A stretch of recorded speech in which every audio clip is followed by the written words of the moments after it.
We are working on the Sports Heroes project from the YByte Python curriculum available at www.ybyte.in. In fact, we are almost done.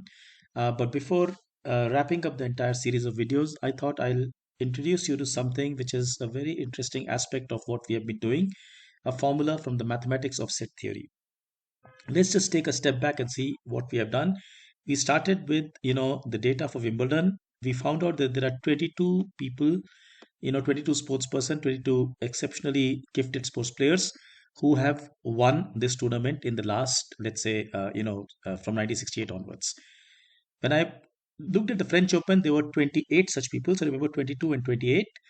And out of these, there are, let's say, 42 of them have won either or, because some have won both. It turns out that 8 have won both. Now, think about it: 22, 28, and 8. Now, think about it: 22 Wimbledon winners, 28 French Open winners, 42 which have won either, and 8 which have won both. Is there a formula that links all these numbers? In fact, the answer is yes. There is a very, very important formula in set theory which tells us that, look, number of members, let's say in A intersection B, which is like saying that, look, those who have won both French Open and Wimbledon is given by number of elements in A plus number of elements in B minus the number of elements in A union B, which means either or. Now, basically, in this case, it is, players who have won Wimbledon, that's 22, for example. So A could be set, which is people who have won Wimbledon. B could be a set where players have won, say, French Open. So 22 plus 28, that is 50, minus the one which is either or, that is 42. And hence, I get players who have won both, who are 8. In fact, that's exactly where we started. Sometimes when we look at a formula like this, it's very hard to understand. But when we have an activity where there are actual names, actual people that we relate to, somehow the whole thing becomes a lot more clear. In fact, this formula can also be understood from the Venn diagram, and I'll let you explore that. I'll be happy to discuss that with you. But the point I'm trying to make is that the activity that we have done just now has a very, very, very clear link with mathematics. And that's used in, let's say, a lot of very interesting problems. Just before wrapping this up, let's think of some problems which can be solved using these ideas. Now, these are very interesting. I've taken them from this particular website, and you will, encounter these when you learn about set theory in mathematics. Think about it. In a class of 40 students, 22 play hockey, 26 play basketball, 14 play both. So set number one, set number two, and this is the intersection. How many students do not play either of the game?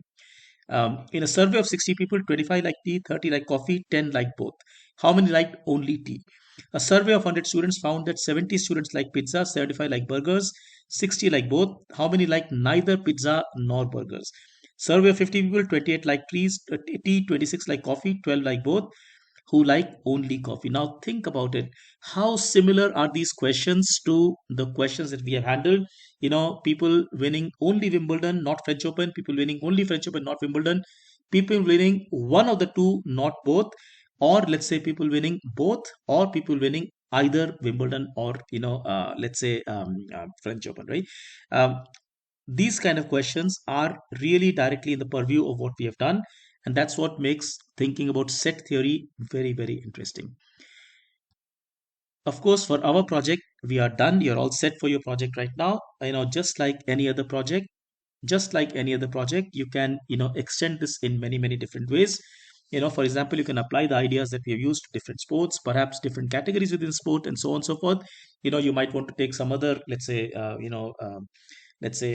maybe a mixed doubles or doubles, let's say, as a tournaments, a different category, or apply to totally different concept. You can add more data sets. For instance, in this case, you could add Australian Open, US Open. You can represent some of these analysis graphically, so create Venn diagrams. That could be quite interesting as well.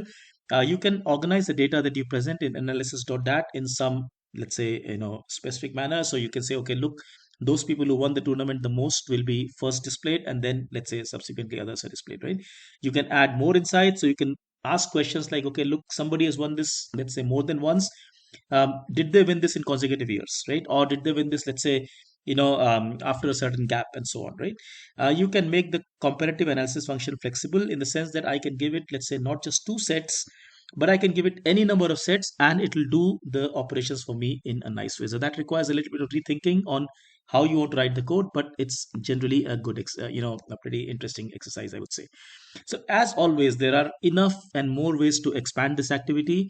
But as always, also remember, bonus comes after basic. There's a lot of things going on in this project, which I call as the, let's say, the basic project. So work on them in a step-by-step manner.